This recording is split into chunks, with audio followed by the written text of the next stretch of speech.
Geometry Dash.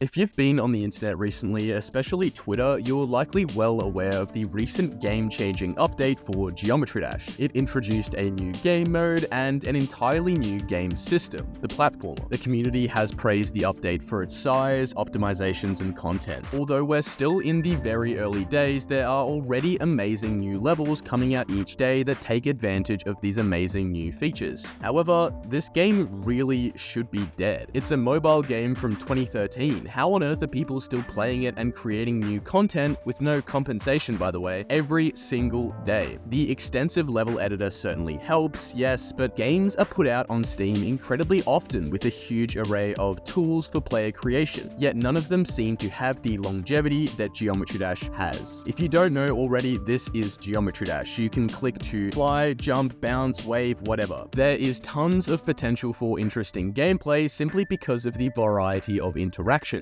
It was released on the 13th of August 2013 with the first 7 levels. Initially, it was exclusive to mobile devices, which were perfect for the single-button gameplay. The original trailer, now sitting at 157 million views, showcased the gameplay to the small audience at the time. It immediately garnered notable success for the potential of the level editor. People began pushing the boundaries of difficulty and experimenting with the minimal decorations to create new visual styles. Due to the simple design, developer RobTop was able to release updates relatively quickly, with update 1.1 about a month later, 1.2 a month after that, 1.3 a month after that, and 1.4, you guessed it, about a month later. Each update would introduce a new gameplay element, a huge number of improvements, bug fixes, and add a few cosmetics to the pool. Update 1.9 introduced the ability to find songs on newgrounds.com and download them to be used in custom levels, which defined a so-called golden age of the game's history, in which people had true, free creative reign. Then, after a wait of 6 months, Update 2.0 was released. Along with 2 new levels and a new game mode, this added moving objects and other level creation tools that opened up the world to enormous amounts of potential. 2.1, 18 months later, introduced another new level and game mode and some more triggers. At the time, developer RobTop teased the features he had decided to move to 2.2 and began his work on 2.2. During this time, the community grew and grew, with tons of new players discovering the game. People created beautiful art and impossible gameplay. Creators emerged that treated the level editor just like a game engine and truly pushed the boundaries of the game's simple beginnings. Now, just recently, after a 7-year-long wait, Update 2.2 has released on all platforms and absolutely clobbered our expectations. But how and why did people play this game for 7 years without seeing an update and getting incredibly minimal communication with the developer? So the first reason is graphic design. People's eyes are naturally drawn to aesthetically pleasing or unique designs. Using color and shapes in interesting ways is integral to selling a product. Advertisements, packaging, and marketing all stem from different disciplines of graphic design. Geometry Dash is no different. Every once in a while, a level will see moderate mainstream popularity, not for the gameplay, but for the atmosphere it creates or the visual style it has. Although many other games have level editors to create engaging gameplay, few have the potential to introduce animations and color palettes to the mix. Graphic design will entice new players despite the lack of new content under the hood, and although they might stay for other reasons, it ensures a constant influx of new players. People who join the game might be inclined to create their own levels after seeing what others can do. As I said earlier, there is no monetary incentive, and so they just do it for fun. It might seem absurd that people will spend tens or even hundreds of hours designing a level only for it to see a few thousand downloads, but people do it out of passion. Not to get too political, but in a communist society where every job pays the same, people will be driven to be motivated only by their passions. Geometry Dash is like a society where everyone works for free to contribute to the greater goal, make cool stuff. One of my favorite levels is Say It Back by Xron, because it incorporates a visual style that is seldom seen in Geometry Dash, but is common in graphic design practice. I'm in no way versed in the world of graphic design, but I think you'd agree that something about the stark contrast colors and minimal designs transcends the cube jumping game it's within. And another reason why this is one of my favorite levels is is because the gameplay looks absolutely awesome. Although I'm not even close to beating this, it's rated medium demon, it flows incredibly well with the music. Good gameplay in Geometry Dash is not only cool to watch, but also fun to play. Like for example, Slam by Rafa is difficult but in a fair way. There are indicators for where to jump and when to avoid the laser beam in the boss fight, but they never make the level feel too easy. It's a similar concept to game development. In order for a fun game, it should be slightly unfair in the player's favor, such as the small hitboxes in bullet heaven games to enable tighter dodging, or the few frames you have to jump after you've walked off the ledge in a platformer. In Geometry Dash, that's shown in creating sight-readable gameplay that is intuitive, heavily signposted, but not necessarily easy. Granted, there are some psychos that love insanely difficult levels, which we'll touch on later, but for the most part, little arrows to indicate where and where not to jump, what orbs to use, and what game mode is coming up makes the game feel inexplicably more fluid and fun. The community understands this incredibly well, and popular levels can only be popular with good visuals and polished gameplay to match. Despite there being exceptions to this rule, for the most part, fun gameplay is heavily encouraged. It should align with the tempo and excitement of the music to amplify the highs and dull the lows. It should be versatile and unique, but also coherent across the level. You can even have the GD equivalent of a motif, in the form of a repeated gameplay element throughout one level, or as a trademark. For example, the notorious triple spikes in memory of late creator Michigan. Good gameplay also doesn't necessarily have to be consistent in difficulty. Instead, the later parts of a level can be more difficult as a build-up to a finale, or the time after a drop can be frantic and fast-paced, or the end can slow down and end peacefully. It all depends on the vibe you're trying to maintain. With this a massive amount of versatility in gameplay possibilities, creators are able to construct exciting new variations of components players have in their muscle memory. The introduction of platformer mode has only increased the opportunity for creativity, and we've already seen some impressive uses of the new gameplay functionality, notably in Sir Punja's Coaster Mountain that will send speedrunners hurtling down a mountain, narrowly avoiding saw blades. There's so many examples of fantastic gameplay that simultaneously challenge the player and are pleasing to watch because it matches the song or visuals thematically so well. Peaceful by Xylonox and Small is a perfect example. I won't talk about it too much, but here's what it looks like leading up to and including the drop.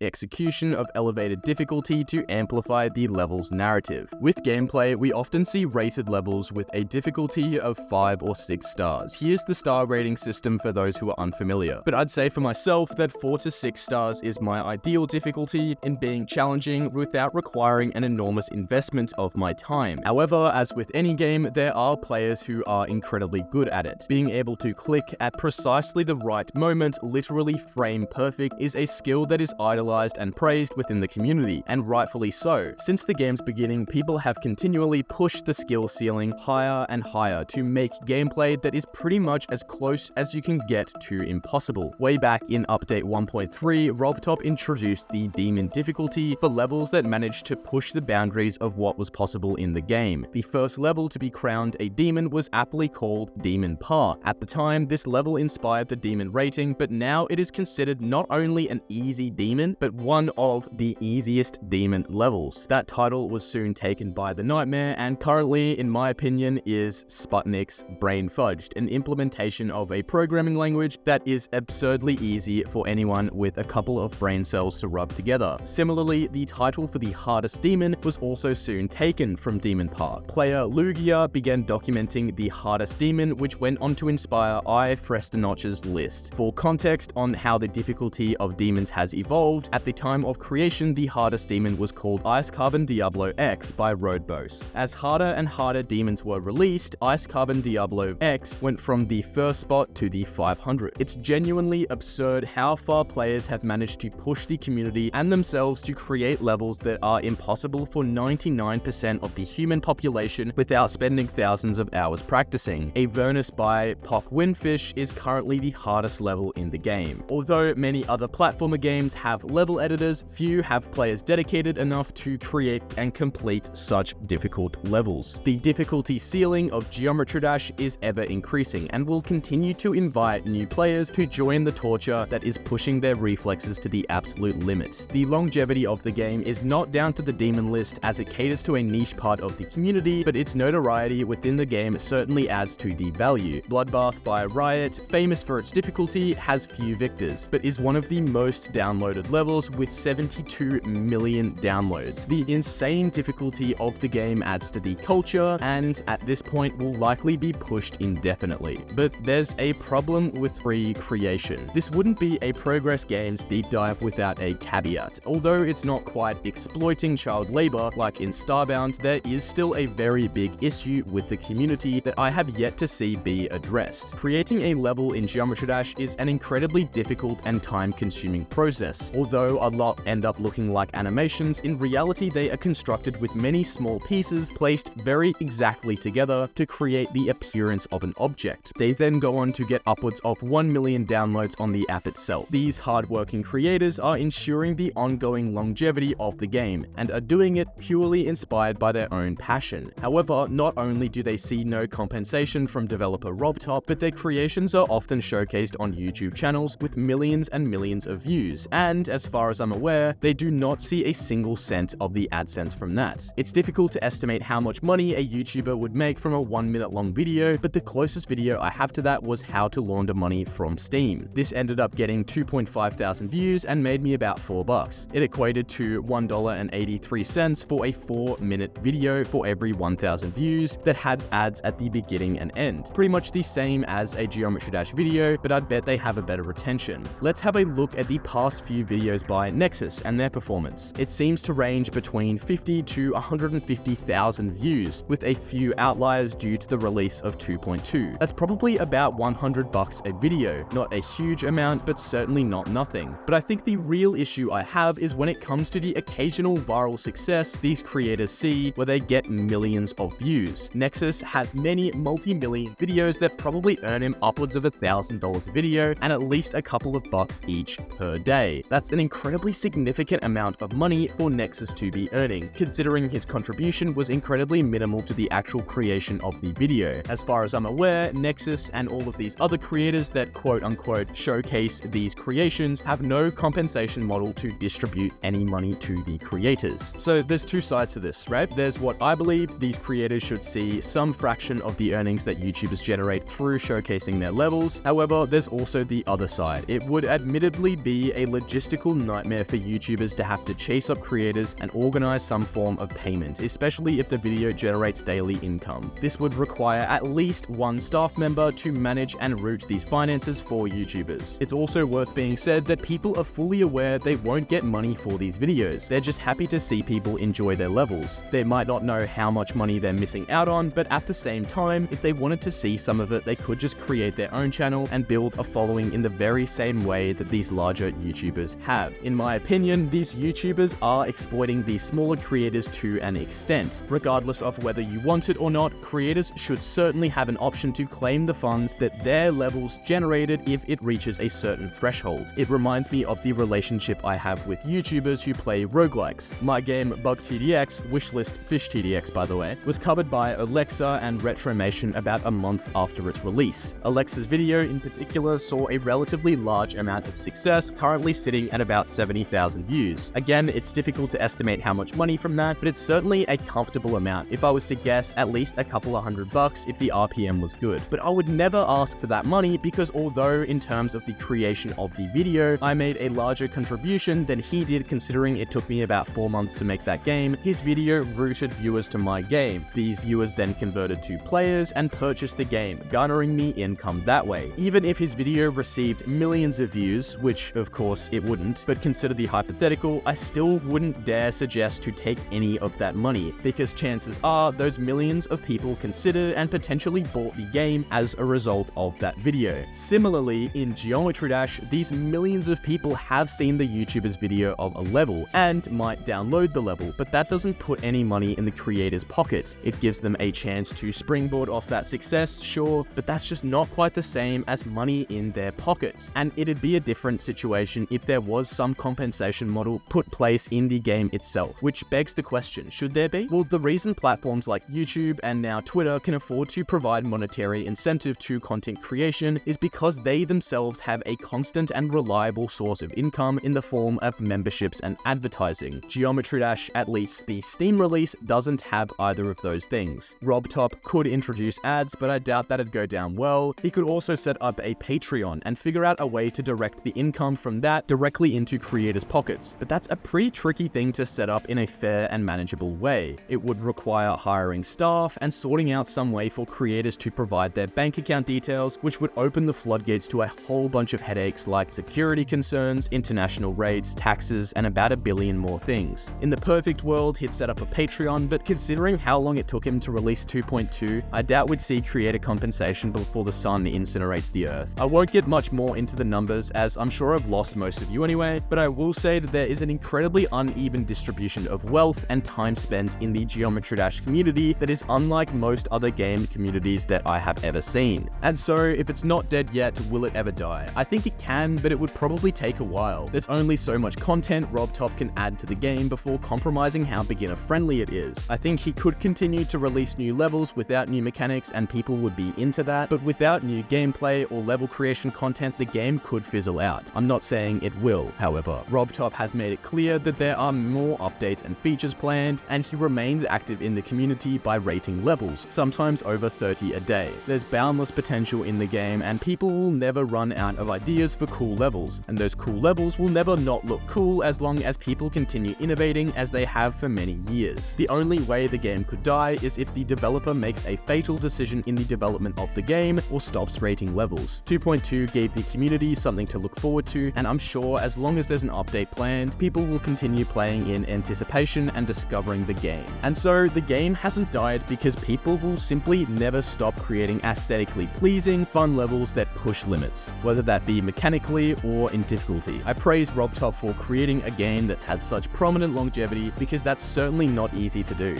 Giving people the tools to create doesn't necessarily mean they will feel inspired to create, but due to consistent updates during initial development, consistent community involvement, and competent game design decisions, RobTop has created something that people connect with in an incredibly unique way. It's the same reason people still build in Minecraft and Terraria. The tools are plentiful, fun to interact with, and there's enormous communities eager to congratulate you for your creations. Thank you so much for watching. Please do like and subscribe. Not only does it mean a lot to me, but it means that more people can see my content and I can make more of it. Have a great day, and do wishlist FishTDX if you haven't already.